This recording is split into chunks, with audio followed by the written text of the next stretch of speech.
Сәлеметсіңдер ме балалар, 2 сынып қазақ тілі пәні. 47-ші сабақ сұраулы сөйлем тақырыбы. Балалар, бүгінгі сабақта сөйлем түрлерін анықтауды үйренетін боламыз. 42-ші жаттығу: өлеңді тиісті дауыс ырғағымен оқы.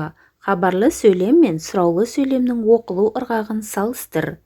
Шегене деген немене, соны білгін келеме. Шамалы азды шағынды, бабалар деген шегене.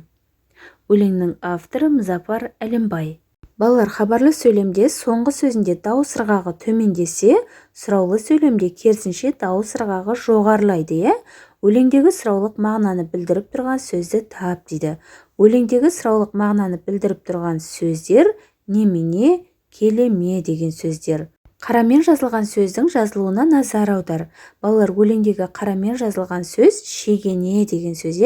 Шегене деген сөз аз, шағын дегенді білдіреді. Сұраулы сөйлем жасайтын ма, ме, ба, бе, па, пе өзінің алдындағы сөзден бөлек жазылады. Мысалы, Салтанат келді ме? Жауын басылып па? Мінекей балалар, ережені мұқият тыңдап, есімізде сақтап аламыз. 43-ші жаттығу: сөйлемдерді көшіріп жаз. Кісіге қарап орынсыз күлме. Әжең базардан алма келді ме? Сабақтан кешікпе. Қанат ауылдан келіп бе? Ешқашан өтірік айтушы болма. Қар қалың жауды ма?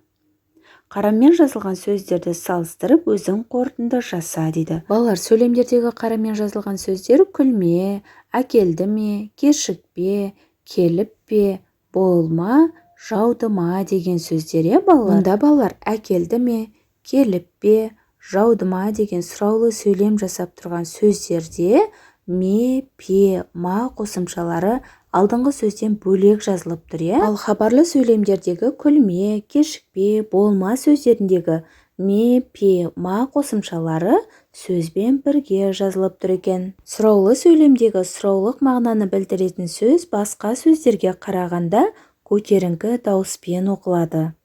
44-ші жаттығу: сызба бойынша бір-біріңмен диалог құрастырып жазыңдар.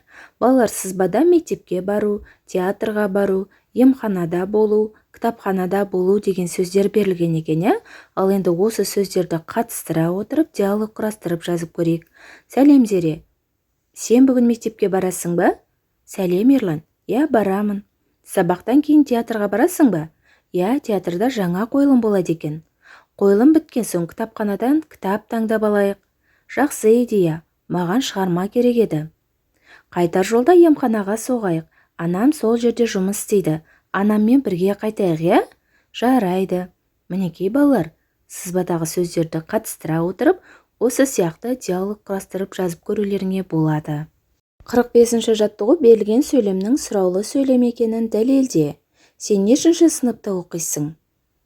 Балалар, мұнда нешінші деген сұрау есімдігі қатысып тұр. Сонымен қатар сөйлемнің соңында сұрақ белгісі қойылған. Содан біз сұраулы сөйлем екенін біле аламыз. Тәжірибе жаса. Алдымен сөйлемді бірнеше рет оқып көр. Қай сөз көтеріңкі екпінмен айтылғанын анықта. Сен нешінші сыныпта оқисың?